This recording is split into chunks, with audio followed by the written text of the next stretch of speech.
Netcasts you love. From people you trust. This is Twit. Bandwidth for Know-How is brought to you by CacheFly at CACHEFLY.com. This episode of Know-How is brought to you by Shutterstock.com. With over 35 million high-quality stock photos, illustrations, vectors, and video clips, Shutterstock helps you to take your creative projects to the next level. For 20% off any image file on your new account, go to Shutterstock.com and use the offer code KNOWHOW614. And by Squarespace, the all-in-one platform that makes it fast and easy to create your own professional website or online portfolio. For a free 2-week trial and 10% off, go to squarespace.com and use the offer code KNOWHOW. Have you ever wanted to fully immerse your PC? We talks about some stupid Android tricks, and it's the first of our RC Bonanza. You almost...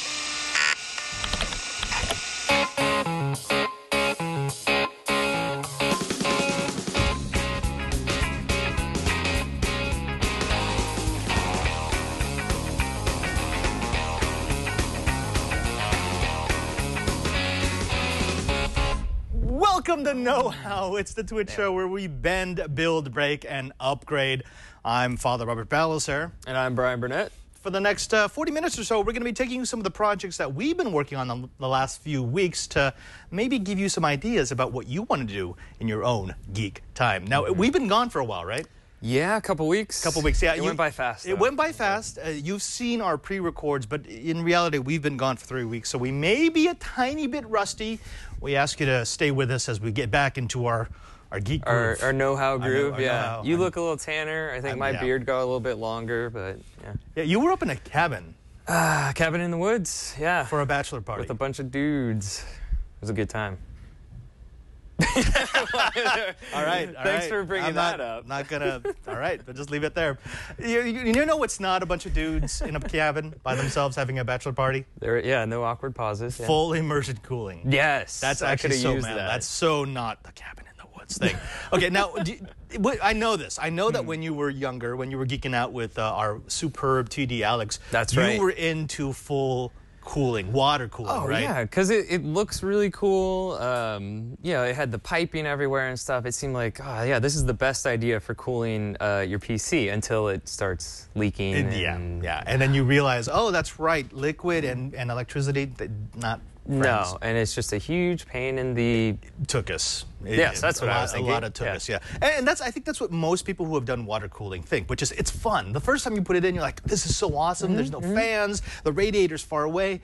But the maintenance really does kind of kill you. I mean, it does corrode, and the worst part is if you get like algae inside the system. I didn't even know that could happen. I know, it's disgusting. So some people have decided to skip the whole, let's put some water blocks on the CPU and the GPU and the chipset and the memory. Let's just go all in. Go all in. And submerge that. Full immersion cooling. This is something that was popular when I was geeking out about 10 years ago. And the idea was you would take the entire PC, you would strip it of all the things that might possibly dissolve into a sticky mess, like stickers, or you'd make sure to clean off the motherboard, make sure there weren't any solvents.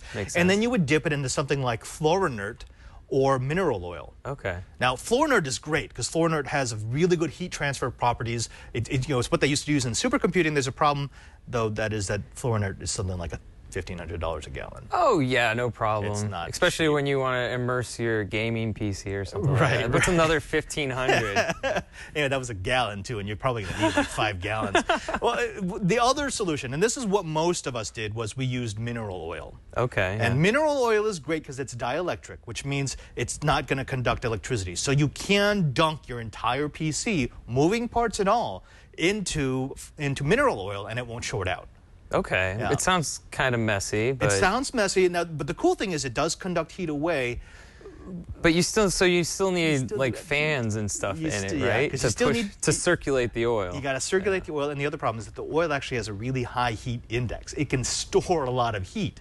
So unless you have a good way of pulling the heat away from the oil itself, the heat could still just cook it. Cook your own. Throw some French fries in there or something. Yeah, basically. Yeah, it's good stuff. It's good stuff. Well, also at really high temperatures, what will happen is stuff that normally doesn't break down will start to break down. Okay. Yeah, which is not great. So we've got a little something else. Instead of crazy expensive floor inert or crazy mineral oil, some of these guys have been teaming up with SGI and Intel to give us sort of the adult version of full immersion cooling. They've created a new substance called twitkh by 3M. Okay. And the fluid is dielectric. It's just like mineral oil. It's just like floor inert. It's significantly less expensive. It's still going to run a couple $100s per gallon, but it's less than thousands of for a complete setup. Right. And so twitkh is already being used for certain applications. So what they're doing is like these racks of servers. Right. One of the biggest problems with servers is cooling. If you can't cool it enough, you can't really pack it together because you'll melt things. So what they can do now is they can just fully immerse blades. You can have really tightly packed blades of servers, way more than you ever would before in a data center. And you just circulate floor inert through it, and it pulls all the heat out, and then you exhaust it in a radiator somewhere. Right. Oh, that sounds really smart. Yeah. So I actually contacted 3M and I said, hey, can we get some of that? Can we get like an oil drum or something of it? I would love to play with this. I haven't heard back yet. 3M, if anyone from 3M is watching this, we would love to play with some twitkh. Send it to 140 Keller Street, Twit TV, Petaluma, California, something or other. Yeah. If not, we are going to do full immersion cooling, but we'll probably have to do it with mineral oil. I guess we can find mineral oil, though. Yeah, that's not a big deal. Oh, you seem very disappointed with that prospect. Oh. And that's what it sounds like if you leave your computer in there too long. Yeah. All right. But it smells delicious. It smells absolutely fantastic. That's the problem with doing the mineral oil in the computer. You start to get hungry all the time when you're playing games. Actually, mineral oil, when you heat it up, it smells disgusting. Oh, okay. It's really gross. Never mind then. Forget it. And if you put vegetable oil in there, it will short out. Oh. Okay. So don't use the vegetable oil. Don't use the vegetable oil. So I should have told Burke about that first. All right. All right. Now, let's get past the mineral oil. Let's get past the floor inert. Let's get past the twitkh and maybe take a little time to talk about our first sponsor. What do you think? Oh, yeah. One of my favorite sponsors because I just like looking through all the pictures. I'm a big fan of pictures, which is why we are so happy to have on the show Shutterstock. Now, if you are looking for assets to use in your website, in your video project, in your rendering project, there's really no better place to go. Shutterstock is the one-stop shop on the internet to find the highest quality vectors, illustrations, images, anything you may need to fulfill your creative whole. That's a thing, right? Yeah, totally. You wouldn't believe the size of my creative hole. Yeah. Now, at Shutterstock, you're going to find the perfect image or video for your next creative project. Whether it's for your website, a publication, an advertisement, a video, or any other type of project, Shutterstock lets you choose from over 35 million high-quality stock photos, illustrations, vectors, and video clips. Now, Shutterstock sources images from around the world and puts them at your fingertips. Many contributors to Shutterstock are professional photographers and artists. Shutterstock reviews each image individually for content and quality before adding it to its library. So you're not going to get a bunch of junk. You're going to get high-quality content. Shutterstock adds 20,000, that's right, 20,000 images each day. So every time you visit, you will find something new. Shutterstock also has flexible pricing. Oh, bacon. Man, you're making me hungry. You can choose individual image packs or a monthly subscription for the best deal. You can also download 25 images a day with a standard subscription. And you can download any image in any size and pay only once. This is not one of those sites that's going to make you pay 3 times for the same image because you need 3 types, three different renders and 3 different sizes. No, Shutterstock's going to give you that one-shot deal. They also give you the images that you need to bring your creative projects to the next level, and they make it easy. They have sophisticated search tools, so you can search and drill down by subject, color, file type, gender, emotion, and more. In fact, Alex, could you do me a favor? Do you think they might have something for full immersion cooling? I mean, this is a hard one. How about liquid cooling? Give me the liquid cooling. Let's see what it does. And then their search engine is going to allow you to drill down and find the type of liquid cooling that you're looking for, and then drill into that. Oh, that's like cool. Liquid nitrogen cooling. That's really for like the overclocking contest. That might be stuff, the next right? project that we do. That's definitely liquid cooling. Yeah, but this is what Shutterstock lets you do. And this, believe it or not, this is not just a search engine, Brian. Right. This is part of the creative process. Because as you start searching through here, it gives you more ideas. Yeah, I love that. Any product, any service that helps me come up with a better way to express myself, well, I'm all for it. Now, Shutterstock is also a global marketplace. They have multilingual customer service in more than a dozen international countries and full-time customer support throughout the week. And with shareable light boxes and an award-winning iPad app, it means that you'll be able to find images anytime, anywhere, from any device and store it for your own use. It's just pure win. So here's what we'd like you to do. We want you to try Shutterstock today by signing up for a free account. There's no credit card needed. You just need to start an account and begin using Shutterstock to help imagine what your next project could be like and save favorite images to a lightbox to review later. Once you decide to purchase, use the offer code KNOWHOW614 and new accounts will receive 20% off any image file. That's Shutterstock.com. And for 20% off any image file on new accounts, use the offer code KNOWHOW614. And we thank Shutterstock for their support of Know-How. Oh, man. Great. So now all I can think about is bacon and immersion. No, I didn't have breakfast. You didn't have breakfast? I'm a little bacony right now. I could use a little... Thanks a lot, Alex. You're evil man. But you were telling me you have some Android tricks for Yeah, us? you know, I think in honor of Google I.O., which is going on right now, not too far down the road. road. The fact that we're not there, we're totally not jealous about or anything. Totally, yeah. not jelly. Totally No, I don't need a watch. That's not normal. I didn't need to go to an awesome after party. No, it's cool that you took away my invitation after giving it to me and letting me have hope for 6 weeks. It's cool. No, don't worry about it, Google. But anyway, let's talk about Android. Let's talk about Android tricks. All right, so we all know that there are different codes that you can put into your phone in order to get the information out, right? Right. Well, I thought that maybe I wanted to share a few of some of the lesser known codes that actually are a lot of fun. Go ahead and switch our input so the good people at home can see what we're doing. Now, if you go ahead and switch to the overhead, Alex, this is just a Samsung Galaxy S4. This is nothing particularly special, nothing particularly new. This is an older device. So I'm going to use there are a lot of codes on the internet that won't work for all devices. The ones that I'm going to give you are pretty good about working on everything. If it's Android, it's going to work. The first one I want to show you, go ahead and switch to the overhead again, is this. If you go into your phone setting. Oh, yeah, let's show off all the... Oh, whoa. uh-oh. Thank you. There was a little bit. That was interesting. Okay, so if you go into your phone, if you go start *#06, where is it? *#. What is that? What is going on? There we go. *#. So *#06 and hit call. It will run a code, and what it will do is it will give you the IMEI number. This is actually. Okay. I'm not getting a connection to T-Mobile. Well, that's your problem right there. That's my problem right there. Now, normally this actually works. I actually just tested it this morning, but if we are in a weird connection area. So it'll work on any Android phone? It should work on any Android. *606 *#06 You're just trying to mess me up, aren't you? Can anyone tell that we're a little rusty right now? Yeah, no. Okay, go and try it on yours because this will only work if your phone is associating with a network, because unless it's on a network, it's not going to get that. So I don't want to put it on the screen though, so everyone sees my contacts. No, they don't care. No. I can't register anymore. That's awesome. Let my Moto X save the day, maybe, if I can type this in. So that's *# what? *#06 *#. Yes. It looks like it's calling something, but does it do anything? No, you're doing it wrong. How am I doing it? I'm doing it exactly how you told me. No, actually, I think the problem is we are having a problem in this corner here. Oh, you think just what I'll actually do is the gremlins film this over there, and then should we just make a break here? So if you're not watching live, you didn't see this blooper right now, but yeah, that actually does give you the IMEI number. The next one that I want to give you, and hopefully this will work even though I don't have connectivity.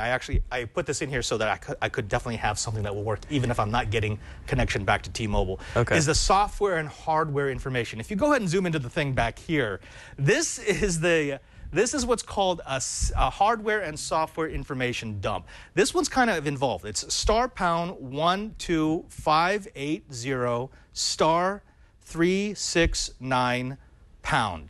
Wow. And when you type that in, it's going to give you this information. If you go ahead and go back to the overhead, hopefully you can get a better shot. This is a dump of some of the information that you might need if you ever start hacking your phone.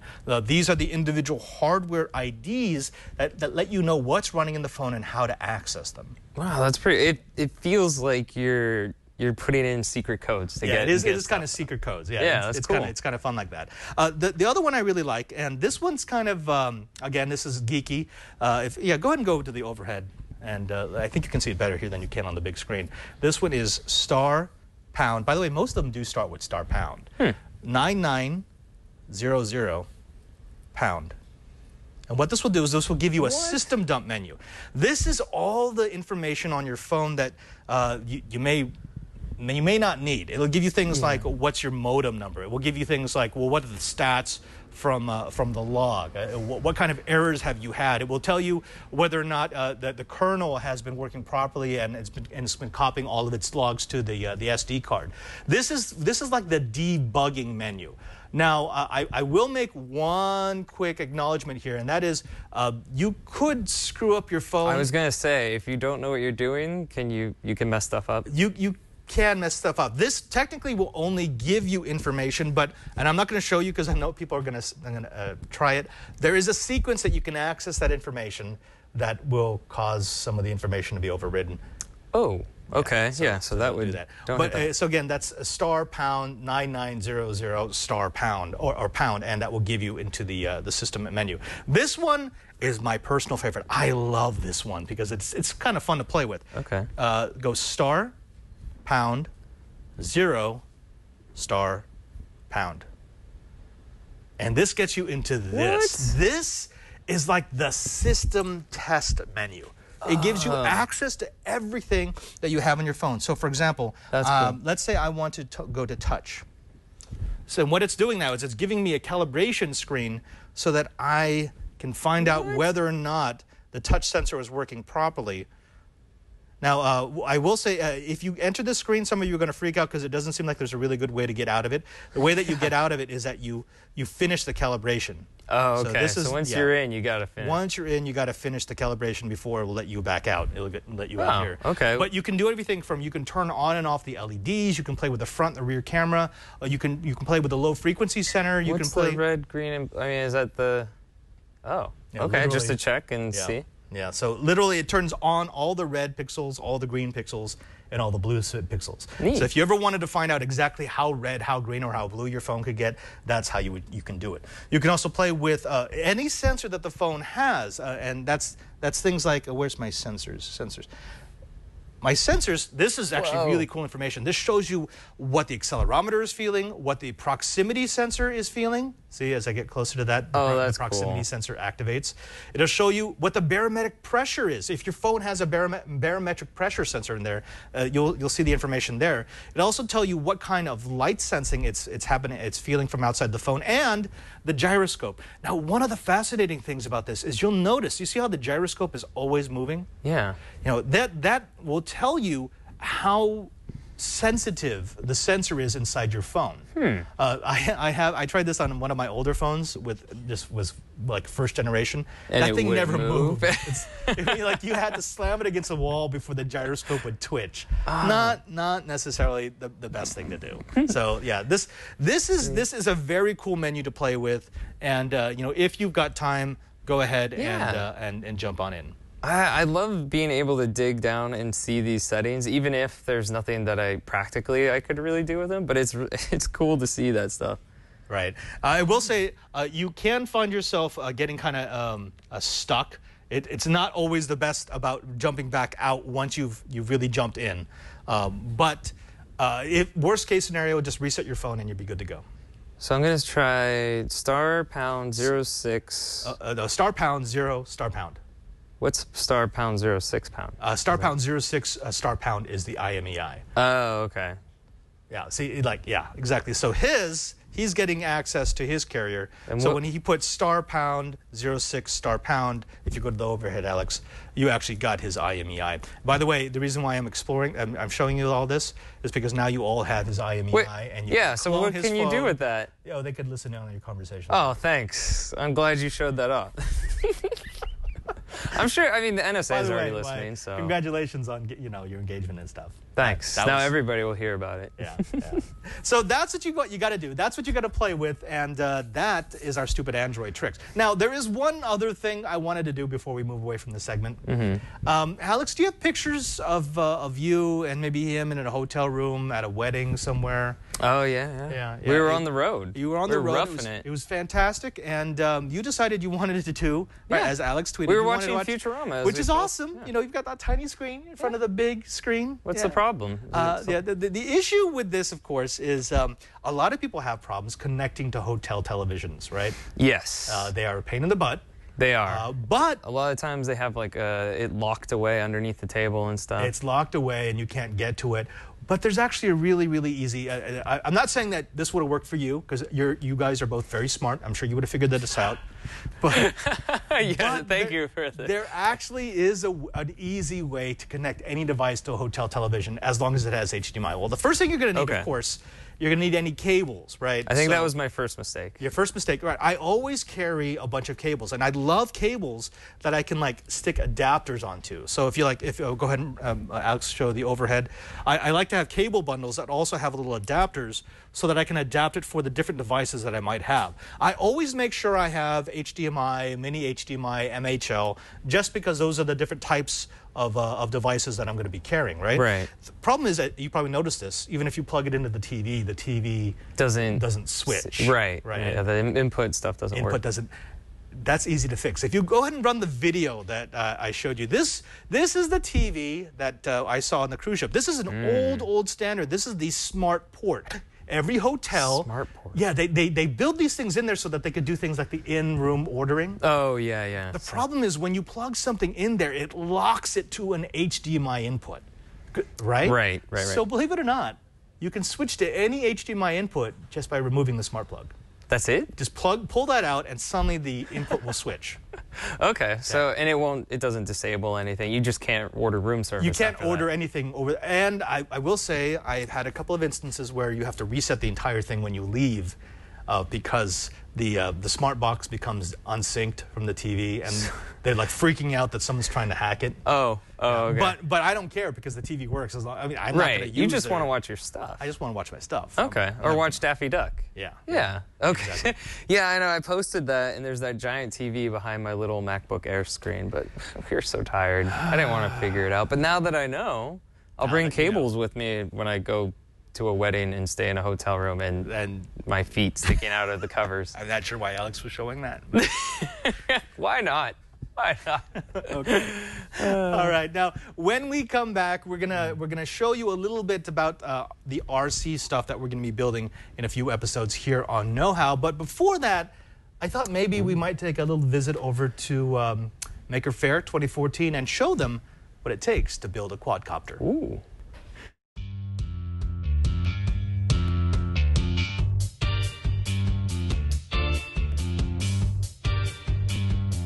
I'm Father Robert Ballister, and I'm here at the Fab Lab booth at Maker Faire 2014. I'm standing next to Tyrone, who's going to tell us a little bit about, well, this. What is this? So this is the mobile Fab Lab that is on loan to us from MIT, and what the mobile Fab Lab does is it travels throughout the country and the world, if I'm correct, going to many of the locations that are affiliated with the MIT Fab Lab program. So the Fab Lab program was started a few years ago as a way to get better community outreach with the technologies that are becoming more ubiquitous throughout today's maker spaces and those types of things. And the thing that you don't see when you come to the lab until you've been there for a while is the community that you become a part of. And that's something that I really like to touch on because we've collected a group of really passionate, and all labs do this, but the community culture of the labs really can't be spoken highly enough because it's through the contact with other people that have a little bit of information and knowledge in this field, and these guys have knowledge in this field, and you combine these things, and suddenly you've got this group of people that can really go and tackle a big problem all in one place. Actually, that's one of the things I really wanted to touch on, because there are some people who would love to be a maker, but they feel a little, well, daunted. They look around and they see the technology and they don't know how all of it works. They don't even know where to start a project. a maker lab is not just a combination of equipment. It is, as you said, that community, that expertise, which can make things like this. What is this drone thing I'm seeing on the table? Okay, so this is the early stage prototype of a drone one of the members at our local lab is putting together. And from design to what you see here was a 5-day process. So we can do things really quickly if we have a good understanding of what it is that someone's trying to take on. I'm standing next to Chance, the drone guy from the Fab Lab in San Diego, who's going to explain to us what it takes to build a drone. Chance, thank you so very much for talking to us. Thanks for having me. Now, here on our program, we've had a lot of drones. We love drones. We love seeing drones, but most of them are the ones you buy from DJI. Definitely not the ones you build yourself. What do you need to build a drone? Well, there's quite a bit that goes into building a drone. First of all, you have to know the components: flight computer, flight controller, ESCs, motors, frame, batteries. There's a lot of different components that kind of you have to master or at least know a good amount about to figure out how to assemble it all. Now, the flight computer is really the brains of the beast because you've got 4 propellers all pointing upwards. You need something to balance out the thrust. How does that work? I mean, is it open source? Do you have to program it yourself? Well, the ones we use are multi-wii, and that is an open source project. And essentially what happens is when a drone lists one way, then there's accelerometers and gyroscopes inside the drone that if it's going to the left, it turns the motors that are on the left up a little bit and the ones that are on the right down a little bit. So, and it's constantly doing that hundreds of times a second to compensate for attitude positioning. Now, it's not just electronics and 3D printing. There's actually some aeronautical know-how that needs to go into making a drone, right? I mean, you can't just put propellers on a rock. So how did you come up with this design? And let's say that our audience they want to make their own drone. What things should they have in the back of their mind? Well, actually, you can make a lot of things that you wouldn't think. It's not so aerodynamic. So basically, it's 4 fans and a computer in the middle. And as long as it knows how to compensate for the accelerometer inside, can make it level, then it could potentially fly. So we've seen all types of things like dead cat. They call it a dead cat, but it's really a drone that's kind of like in a dead cat-like position, and just a bunch of different kinds of interesting shapes and stuff like that. So you can make things that aren't aerodynamic fly, like a bee, right? Bees aren't inherently aerodynamic, so it's kind of the same theory.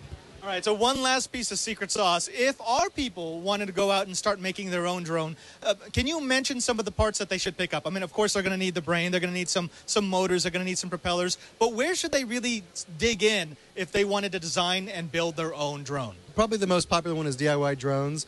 I'm actually coming out with a new website soon called makerdrones.com, and we're going to be trying to cover a lot of that. DIY drones is more on the technical side. We're trying to bring it to the masses. Makerdrones.com. Chance, thank you very much for talking to us, and thank you for showing off your drone. And stay tuned because we're probably going to be rising. Now, Brian, both of us have been really geeking out over drones the last couple of, I'd say, months, right? I mean, what's not to like? It's fun. They're fun to fly, although you learned they're not always the easiest things to fly. Yeah, I got some bad advice one time, and all you have to do is give it full throttle.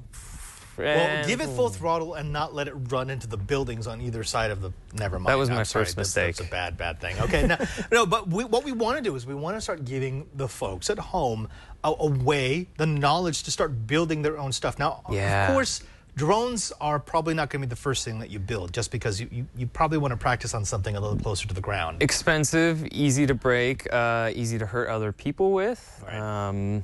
And yeah, I've scared a few people with my dog. flying. It's hard to learn to fly. I want to learn how to do it on the ground first. Exactly. And so that's why we're going to be bringing the folks into all of the ground, the terrestrial-based RC. But first, I thought this might be a good time to thank the second sponsor of the show. Now, if you're into drones, if you like building things, you're probably going to want to create a project page. I mean, you do it, right? Yeah. Anytime I want to show stuff off, I want a new web page, I want a new blog site. I just want it to be easy. Yeah. And just that focus on putting that stuff up on the web. Yeah. That used to be difficult. It used to be that if you were a creative person and you wanted to start a blog, you wanted to start a website, you had to hire somebody else, right? And you had to worry about the back end and then maybe the hosting and then maybe your domain registration. It was a pain in the butt, especially for people who weren't into that tech. If you just want to get your creation out there into the world so people can see it, well, you need a one-stop shop, which is why I'm so happy that we've got Squarespace. Now, Squarespace is your one-stop shop for all your hosting needs. It's a great way to share a weekend project blog or provide the ability to jumpstart a side startup project with a professional-looking site and the ability to quickly and easily take orders and sell creations. Now, here are some of the reasons why you'll love Squarespace. The first thing is that they're always improving their platform. They're not content to just sit back and say, well, I guess it's okay, we'll just sell it. They're always adding new features, new designs, and better support. For example, flexibility for DIYers. There are a set of tools to create your own website without code. You don't have to be a code monkey to create something beautiful on the web. From design tools like the layout engine to the logo creator, a platform for customization, especially if you know enough code to get under the hood, since the developer platform is a super robust creation tool. They also have beautiful designs, 25 templates for you to start with, and they recently added a logo creator tool. It's that basic tool for individuals and small businesses with limited resources who want to create an online identity for themselves. It's also very easy to use. If you want some help, Squarespace has live chat and email support 24 hours a day, 7 days a week, but you're not going to need them. Plus, there's a completely redesigned customer help site for easier access to self-help articles and video workshops.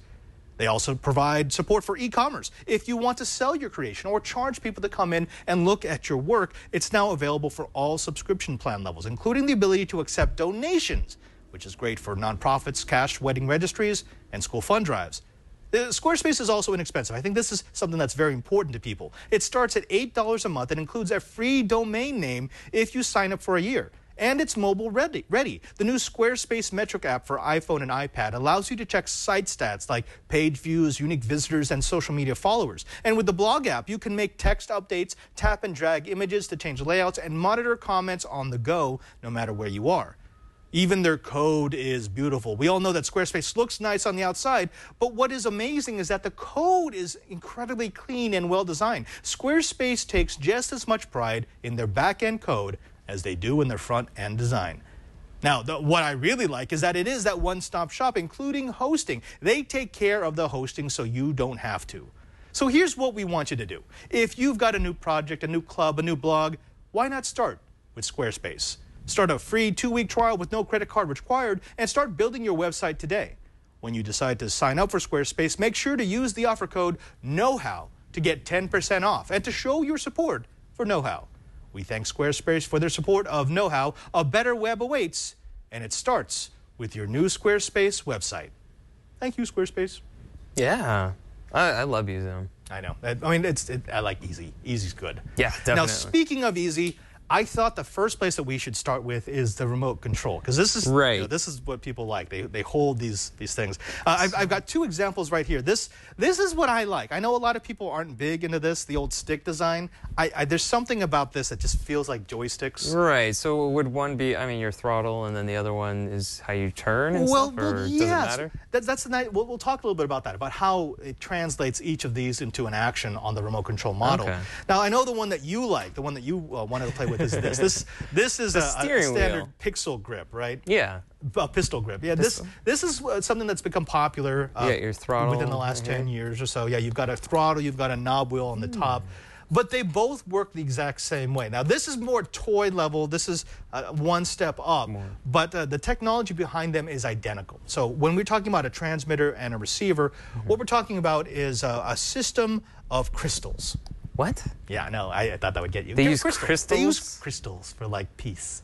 No, that's it. Very zen, yes. Okay, so crystals all vibrate at a particular frequency. Right? Okay. So what you can do is, like, for example, let me pull the crystal from this one. Hopefully I just don't destroy it. This is one of these, like, store-bought, ready-to-run remote control models. It's actually still a really good example of what a remote control model is. It looks cool. If I pulled this. This is the crystal that goes inside that model. This vibrates at a particular frequency. Now, there's another crystal also in this pistol remote. And that's on the same frequency? It's on the same frequency. What that allows you to do, it means that the RF energy that it's sending out is vibrating at the same frequency from the transmitter to the receiver. You know, that almost sounds just like magic. It does sound like magic, but yeah, actually it kind of does, right? I need another crystal. Right. Because of the crystal frequencies, we're able to, that's crazy. So sympathetic vibrations. Imagine this. You know how sometimes when you turn the speakers up on your stereo, there's like materials across the house that start to vibrate, like the glass? Yeah. That's because at some point you're hitting the frequency that like material resonates at or something? Naturally resonates, right? Oh, wow, that's cool. Exactly. So you're doing the same thing. You're sending out waves from one crystal that are going to resonate the other crystal because they vibrate at the same frequency. And that's the input that it gets to steer. That's how you transmit from transmitter to receiver. Oh, that's cool. So it uses a technology called PCM. It's pulse code modulation. It's a lot like what you would expect out of a CD. So when I turn this remote, turn this wheel, or when I adjust the sticks here, I'm changing the position. Right? And it's going to sample the position. It's going to say, okay, it's at position 233. Right. And it's going to send that because they're vibrating at the same frequency, so this can talk to that. Right. It's going to say, use position 233. The receiver is going to receive that PCM, the pulse code modulation signal. And know to give it throttle or something, like 233 equals this amount of throttle. Exactly. It'll know to make the servo operate at position 233. That's cool. Okay, now let's talk a little bit about servos, because servos are these are what turn controls into work. Right. Okay, and you've got a couple of little examples here. I've seen these before. You programmed a servo with using like an Arduino. It's alive, Brian. Oh, that's cool. Okay. Now, so what this is, these are called servo mechanisms, and they're really simple devices. You can see they have 3 leads coming out of them, right? Right. Power and positioning. It uses what's called negative feedback. A negative feedback system constantly checks the position of the servo mechanism, and it reports back to the receiver, well, this is where my position is. Wow. The receiver's job, this little box right here or this little box right here, if you go to the overhead, you can see that this, from this sort of higher-end receiver, kind of looks like that box. In fact, these servos are interchangeable. It's kind of weird like that. But as the servo is sending back that negative feedback to the receiver keeps saying, no, I told you to be at 233, you're at 156, you're going to have to advance. And the next time it comes, no, you're still at 200, I need you at 233. And that's what the negative feedback means. Wow. When it finally gets to position 233, the servo says, the receiver says, good, stay there. And that's why I've got this really fine control. See how I can, it's not just like on or off. No, it's not a switch. Right. There's a gradual increase. Like those janky children's toys. They always have you left or you're right. And then you send it right into the wall. This gives me really fine control over where the servo is going to be. And that can... that's what you need when you're trying to fly a quad copter or this little... monster truck thing you've got here. It's got like a full suspension and stuff. This is super cool. This is super cool, but this is nothing like what we're going to build. Really? I mean, it's the same basic structure, but what we're going to build is a lot bigger, and it's going to hold a lot more with a much bigger engine. I'm looking forward to that. Yeah. Now, this is the basic technology that goes into RC cars, because... Basic? I mean, we're talking about crystals and stuff. This is super cool. But without the remote control, an RC model is just a model, right? Right, it sits on your desk and looks good. This actually lets you control it.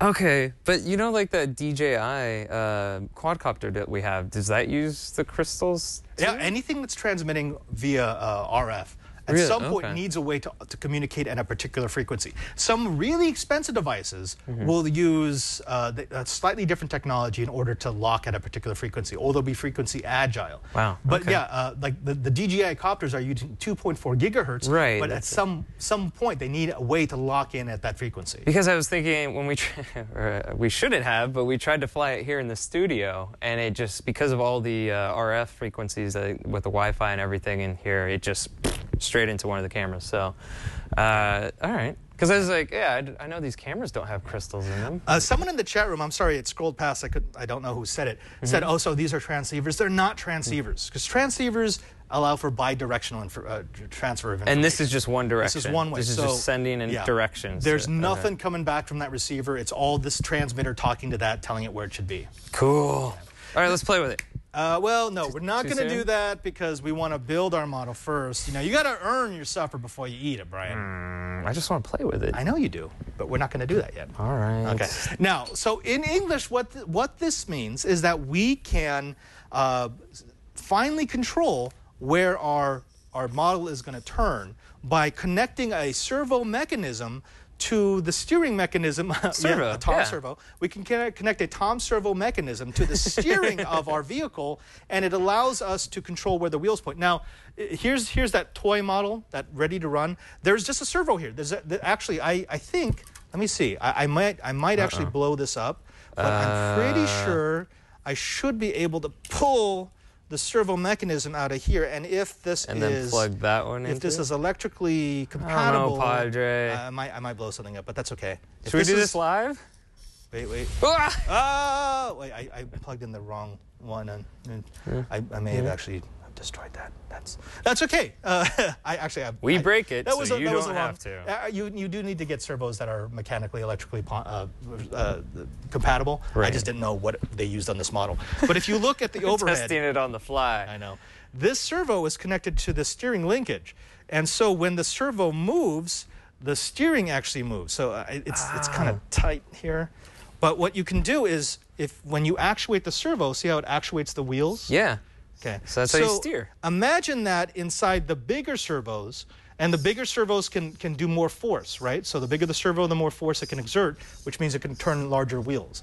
We're going to be assembling what's called a lunchbox, which is a big old model. Yeah. Well, we had it in, but then realized that we got the wrong one, so we had to send it back. Well, we didn't get the wrong one. They sent us the wrong one. Right. I blame Tony. I blame Tony. But yeah, I'd never heard of the lunchbox, but it's about like big old model. This tall, this wide, and it looks like it could handle some serious off-road stuff. I built with one of those when I was a kid. Oh, but see, well, no, we're going to get there. I can't spoil it. But we are going to spend the next couple of episodes, like every other episode, we're going to be bringing you an RC build. And we're going to be taking you on the land, the sea, and then eventually the air. Yeah. Once I, get better motor skills. Yeah, I'm going to make you practice on this thing before you take up the copter. And make sure there's no small children near me when it happens either. Or run them over like a juggernaut. Yeah. Now, folks, we were going to run a story here about how Synology got Doge. We're actually going to bypass that for now because we're running out of time because we started late. I don't know what that was all about. But I thought instead we would leave you with a little parting shot. I was a Boy Scout, and they taught us how to uncapsize a boat, but... oh, yeah. I had never seen this before. Yeah. So, yeah, it's completely submerged. And I did not know you could do this. As long as you've got a little bit of buoyancy in the boat itself. And you have incredible balance. Keep going, keep it going, keep it going. That is so cool. I wish I had known that when I fell in the lake. Although I'm pretty sure if I did that to any modern boat, I would just break it. I think it would just say. See, this is how they could have saved the Titanic. Yeah. Right. We're going to need a bigger boat. Oh, get all the passengers. Run to that side. Run to that side. Run to that. If only they'd known. Now, I'm sure there's going to be some people in the chat room or crazy, on the YouTube channel who are going to say, oh, whoa, I learned that a long time ago. I didn't know that. I just thought that was cool. Yeah, all right, but to be able to do that, also props to that little girl for that balance. Yeah. Yeah. I would have just hurt myself. We're actually going to try that in a future episode of Know How. No. Let's get the pool. Let's bring the pool in, and we're going to give this a shot. Oh, Brian, this has been a long episode. It's been nice coming back. Yeah. We're getting the rust out. Brushing the dust off. I know we covered a couple of things. We covered the codes, the Android codes. We covered a little bit about the RC technology, which we're going to be using. The reason why we want to do this, we want to give you the introductory technology. We're going to build our way up. We're going to build our way up. So what you may want to do, if you want to participate with us. Follow along. Yeah. Follow along. Go ahead and start getting yourself a transmitter. These are actually inexpensive. You could buy either style of these for about $50. Mm-hmm. You could get a much more advanced remote control for way more, but start with something easy. Yeah, see if you like it. See if you're good at it, because I'm going to have to practice. Yeah. And in the next episode, we're going to actually show you the model that we chose, and then you can choose the one that you want. And then we'll have races. Then we'll race. And we're so going to win. Yeah. Because I cheat. Also, if you need to know about any information from the show, be sure to drop by our show notes. We've been kind of not doing our job the last couple of episodes, but we're totally going to do it on this one. For sure. Yeah, drop by twit.tv/KH, and you'll be able to find all of our episodes. And if you jump in, you'll see all the information that goes into a particular project. It's a really good way to have that step-by-step instructions in case you wanted to follow us in a particular project. In case you missed something or there was a product that we talked about. But also, if you want to follow along and show off your project, especially if you're going to follow along with this RC project that we're doing, go to Google+. Follow the Know How community. Yeah. Like 6,500 people or more there right now. Yeah, it's popular. And what I like about the Know How community is that it's not just us. You know, we'll jump in every once in a while, but most of the time it's all the other DIYers, it's all the other know-it-alls who have their own ideas about any project you might be running. It's a great place to get advice and a great place to find a new project. Absolutely. Yeah. So if you didn't do Google+, where else would you find? Twitter. Twitter? Twitter, probably, yeah. You could write us at knowhow@twit.tv. We don't answer that email. There's too much stuff. We actually send those emails to Jeffrey, and I think he just deletes them. So, Jeffrey? Yeah, he's not even here right now. He doesn't even answer now. No, he doesn't even like us. So, yeah, try to get us on Twitter. If you follow me at twitter.com/PadreSJ, that's at PadreSJ, you'll find what goes into every episode of Know How, and you'll see what else I'm doing here and a little bit more. Network, and a little bit more. Right. Where can they find you? You can find me on Twitter at cranky_hippo. Yeah, yeah. And please don't forget our Super TD, Alex and L3. Mr. You can find him on Twitter as well. Yeah, if you follow me, you get great pictures like this. That's right. Exactly. Where else are you going to see feet like surprisingly, this is how I find out, that's why I know how. This is how you come up with ideas for shows. This is why I don't endorse following. Exactly. So follow Alex. He will insult you when you do it. That's right. That's part of his nature. Until next time, I'm Father Robert Balacer. I'm Brian Burnett. And now that you know, go do it.